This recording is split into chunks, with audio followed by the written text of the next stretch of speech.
Good afternoon, ma'am. Narito po ang aking report. Topic 1, the Washington Consensus on the Role of the State in Development and its Subsequent Evolution. So ano nga ba yung Washington Consensus? So Washington Consensus refers to a set of free market economic policies supported by the prominent financial institutions such as the International Monetary Fund or the World Bank and the US Treasury.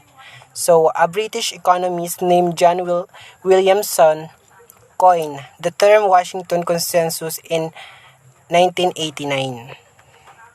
So ano nga ba yung mga pangunahing kasunduan ng Washington pagdating sa mga pulisiya? Narito ang mga sumusunod. Una, maintaining the fiscal discipline. Then number 2 is reordering public spending priorities from subsidies to health and education expenditures. Number 3, reforming tax policies or policy. Number 4, allowing the market to determine interest rates. Number 5, maintaining a competitive exchange rate. Number 6, liberalizing trade. Number 7, permitting inward foreign investment. Number 8, privatizing state enterprises. Number 9, deregulating barriers to entry and exit. Number 10, securing property rights. Securing property rights. Williamson noted that these policies contradicted conventional wisdom in developing countries, many of which embraced state-dominated system in the 1950s. There are 10 recommended policy reforms of the Washington Consensus in 1989. Una, reduce national budget deficits. Large budget deficits had contributed to high and variable rates of inflation in Latin America in the 1980s. Policymakers prescribe fiscal discipline by raising the tax revenues or cutting domestic spending to reduce the need for government borrowing and restore economic stability. Number 2 is redirect spending from politically popular areas towards neglected fields with high economic returns. Some components of the public spending subsidies to state-owned firms are for food or fuel consumption led to economic distortions and favored richer urban population as opposed to the rural poor. Reducing subsidies of politically connected economic sectors can inflict costs in some but frees up spending to support basic social services, education, and infrastructure. Number 3 is reform the tax system. Reform should broaden the tax base and remove exemptions that exclude some politically connected taxpayers and organizations from paying taxes. Number 4 is liberalize the financial sector with the goal of market-determined interest rates. Government controls on interest rates tend to punish savers and discourage investment while stifling financial development.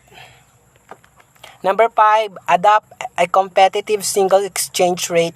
Move away from overvalued exchange rates that discourage exports and lead to foreign exchange rationing. A competitive market-driven exchange rate can promote export-led economic growth and reduce balance of payments problems. Number 6 is reduce trade restrictions. The trade restriction that promotes special interests should be reduced in general.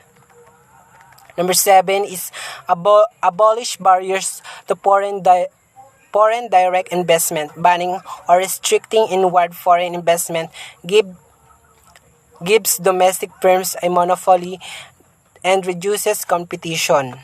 Number 8 is privatize state-owned enterprises. State-owned firms are often inefficient, surviving only with the help of government subsidies that widen countries' fiscal deficits.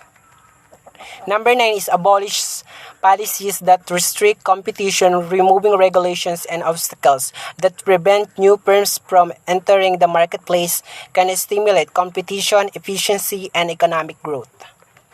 And number 10 is provide secure, affordable property rights, a legal system that grants and upholds property rights, including the rights of people working in formal jobs, not officially reported and holding land without official documentation, incentivizes investment and individual liberty.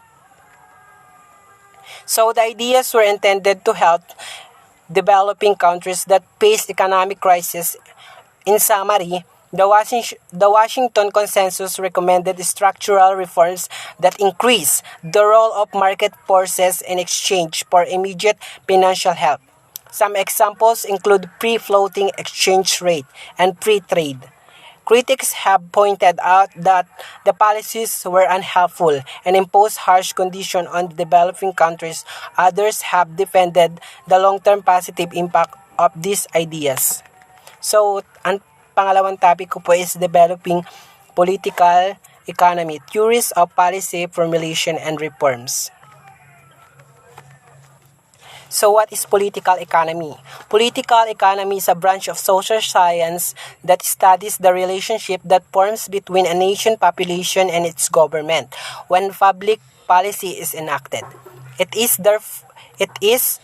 therefore the result of the interaction between politics and the economy, and it's the basis of the social science discipline. So may dalawang section po ang political economy. Ito ay ang classical political economy and modern political economy. Classical political economy studies the works of philosophers such as Machiavelli, Adam Smith, and Karl Marx, while the modern political economy, on the other hand, studies the work of modern philosophers, economists, and political scientists such as John Maynard Keynes, Milton Friedman, and Friedrich Hayek. Political economy study how economic theories such as capitalism, socialism, and communism work in the real world. At its root, economic theory is a methodology that is adopted as means of directing the distribution of a finite amount of resources in a way that is beneficial for the greatest number of individuals. So first is socialism. This type of political economy promotes the idea that the production and distribution of goods and wealth are maintained and regulated by society rather than a particular group of people. So layunin ng sosyalismo na maging tulay ang agwat sa pagitan ng mayaman at may kapangyarihan, kung saan ang isa o higit pang mga individual ay walang mayorya ng kapangyarihan at kayamanan. Capitalism. This theory advocates the profit as a motive for advancement, but put simply, the idea behind capitalism is that private individuals and other actors are driven by their own interests. They control production and distribution, set prices, and create supply and demand. Next is communism. Individuals often confuse communism with socialism, but there is a distinct difference between these two theories. Communism was a theory developed by Karl Marx, who felt that capitalism was limited and created by a big divide between rich and poor. He believed in shared resources, including property, and that production and distribution should be overseen by the government. So, political economy theory. The modern economist theories are split into three ideologies. Yan po ay ang liberalism, economic nationalism, and Marxism. So, political reform. As societies around the world look to transition toward more democratic system of governance, political reforms are often needed to improve decision-making processes, ensure fair representation of social groups, and increase transparency and accountability of government functions. Effective reforms can help make governments more effective, foster stability within societies, and unlock economic potential, whether initiated by electorates or through the process of accession to multilateral political or economic pacts. Political reform measures can be important stepping stones on the road to healthy democratic rule. So, ayan po yung mga examples of reform areas. Access to high-quality education and healthcare, competitive markets to reduce monopoly rents, efficiency of tax collection, social insurance with work pair elements, requirement to engage in active job search, participate in education program, etc. Then, women's labor market participation, individual taxation, subsidized child care, access to elderly care. Sustainable reform processes that improve equity and effectiveness in economic and social sectors are important elements of national poverty reduction strategies. In order to engage successfully in these processes, development agencies need to understand that the significance of our relations within the sector and the links to national political processes. They also need to understand the relationship between policy-induced change in incentives and sanctions, and changes in behavior and interests. Yan lamang po at maraming salamat.